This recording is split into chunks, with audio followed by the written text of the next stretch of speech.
Hello everyone, how are you doing? This is MD Tech here with another quick tutorial. In today's tutorial, I'm going to show you guys how to type the does not equal sign on your Windows 10 or Windows 11 computer.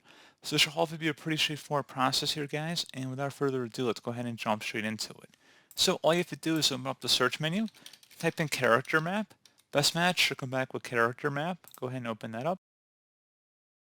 If you check mark the advanced view button and then where it says search for, type in not equal and then select search. It comes right up and then you want to select the select button and now you've copied it.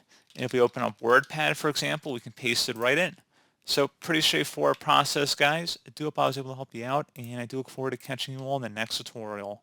Goodbye.